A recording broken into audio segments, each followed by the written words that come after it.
Hello अस्सलाम वालेकुम, welcome to फिज़ियोफी channel. हम आज यूवी रेडिएशन थेरेपी को डिस्कस करेंगे। तो सबसे पहले हम इसके कुछ बेसिक्स सीखेंगे और उसके बाद हम इसके फिजियोलॉजिक इफेक्ट्स, कॉन्ट्राइंडिकेशंस, इंडिकेशंस, इसकी टेक्निक्स क्या होती हैं, इसकी डोज हमने किस तरीके से सेलेक्ट करनी होती है और जो डिफरेंट मोडालिटीज़ होती हैं, डिफरेंट टाइप्स की जो यूवी रेज एमिट करती हैं, उनको डिस्कस करेंगे। सो सबसे पहले हम इसके बेसिक्स को देखते हैं। ये जो यूवी रेज होती हैं बेसिकली इनविजिबल होती हैं और जो इसकी वेवलेंथ होती है वो 10 टू 400 नैनोमीटर्स की रेंज जो है उसके बिटवीन लाई कर रही होती है।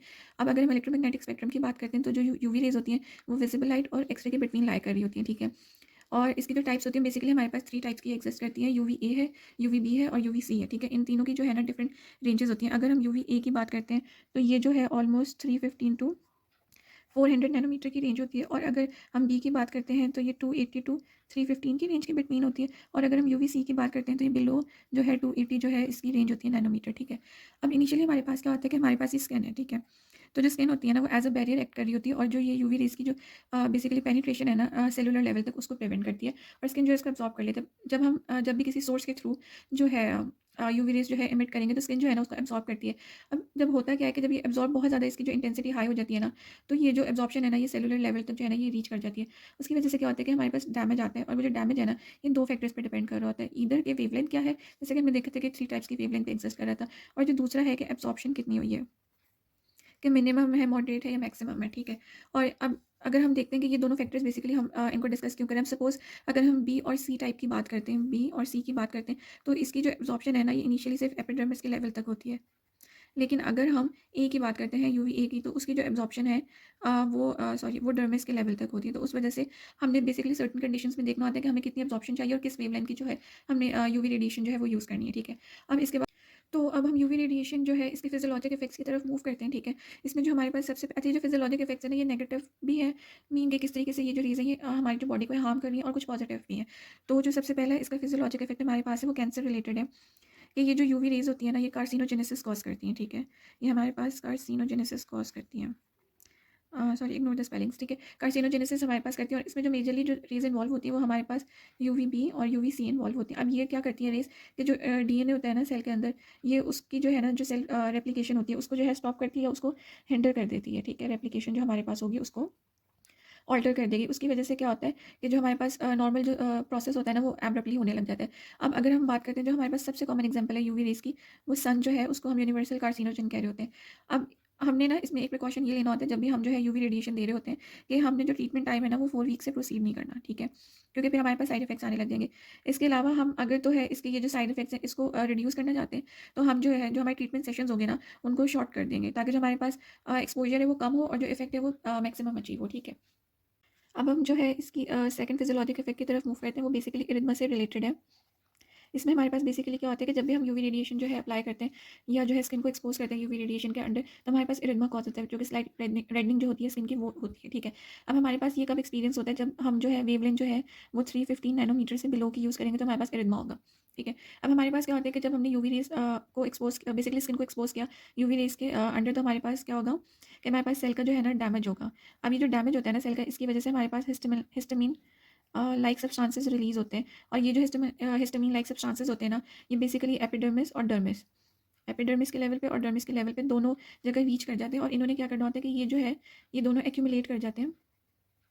ये एक्यूमुलेट कहाँ पे करेंगे, जो ब्लड वेसल्स होती हैं स्किन के अराउंड, ठीक है। ये ब्लड वेसल्स के अराउंड एक्यूमुलेट कर जाएंगे जो कि स्किन में प्रेजेंट होती हैं। अब इसकी वजह से क्या होता है कि वो जो ब्लड वेसल्स हैं वो डायलेट कर जाती हैं और वो इरिथमा कॉज करता है।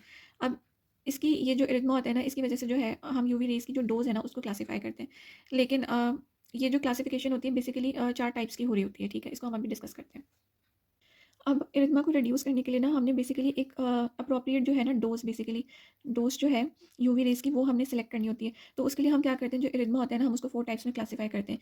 ई1 है, ई2 है, ई3 है और ई4 है। अब ये जो डिफरेंट है ना इनकी डिफरेंट कैरेक्टरिस्टिक्स हैं, ठीक है।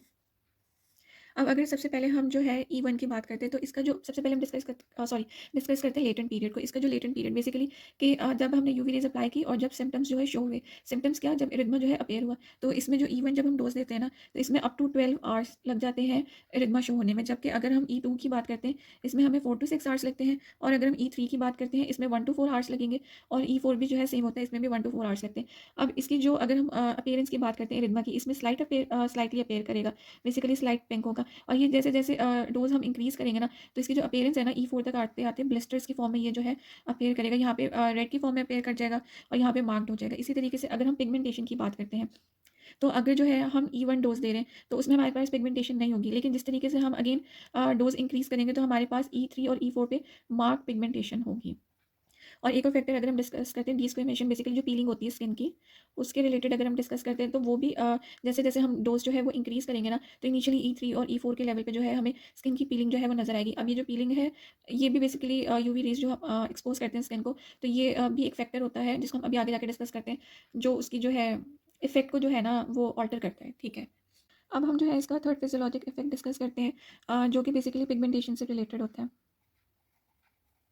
अब पिगमेंटेशन में हमारे पास क्या होता है कि जब हम पेशेंट को जो है या स्किन को यूवी रे से एक्सपोज़ करते हैं ना, तो उसके ऑलमोस्ट 2 डेज़ बाद जो है ना, वो पिगमेंटेशन जो है ना हमें नज़र आती है पेशेंट के ऊपर। अब होता है क्या है, इसमें बेसिक से मैकेनिज़्म है कि हमने जो है स्किन को एक्सपोज़ किया, सही है।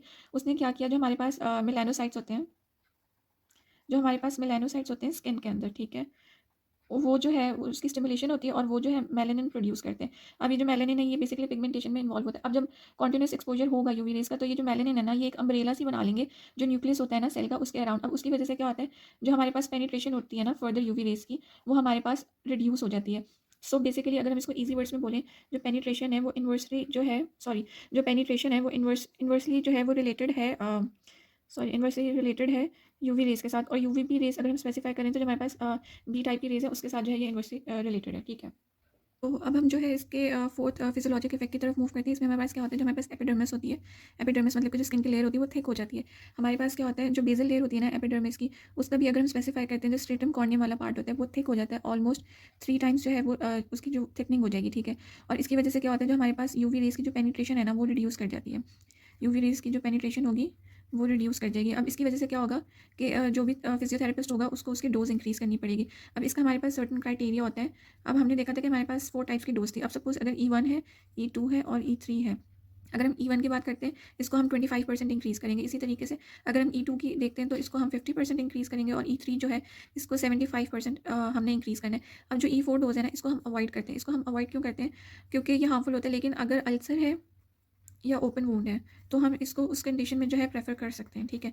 अब हमारे पास होगा क्या कि जब एपिडर्मिस की थिकनिंग होगी ना, इसकी वजह से उसके बाद जो स्टेज आती है थिकनिंग के बाद, वो पीलिंग की आती है कि वहाँ पे जो है वो स्किन जो है रिमूव होना शुरू हो जाती है, जिसको हम डिस्क्रिमिनेशन भी कहते हैं। अब उसकी वजह से क्या होता है कि वो जो रेजिस्टेंस होती है यूवी रेस की, वो इंक्रीज़ या बेसिकली इम्प्रूव कर जाती है, जो कि रिड्यूस हो गई थी जब एपिडर्मिस जो है वो थिक हो रहा था, ठीक है।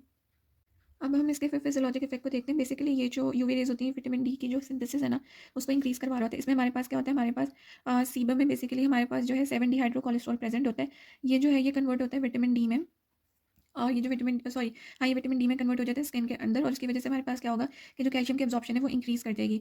अब ये हम किन कंडीशंस में बेसिकली यूज़ कर सकते हैं, तो हमारे पास जो हॉस्पिटल पेशेंट्स होते हैं या जो बेड बाउंड पेशेंट्स होते हैं, ये उसमें हमारे पास जो है यूवी रेज़ जो है वो इफेक्टिव जो है वो बेसिकली इफेक्टिव यूज़ होता है उसका, ठीक है। इसमें विटामिन डी, एक तो बोन्स जो है उसका स्टेटस इंप्रूव होगा, और इसके अलावा क्या होगा, जो फ्रैक्चर के या ऑस्टियोपोरोसिस के जो चांसेस होंगे ना, वो भी जो है रिड्यूस हो जाते हैं। अब इसमें हमारे पास जो है एक रिस्क होता है, बेसिकली 2 रिस्क इन्वॉल्व होते हैं। या तो जो है पेशेंट वो कैंसर रिलेटेड, उसके रिलेटेड कोई रिस्क आ जाएगा, या फिर हमारे पास कैटरेक्ट्स के जो है वो चांसेस होते हैं, ठीक है। तो ये वाले जो हैं 2 रिस्क जो हैं वो इन्वॉल्व होते हैं।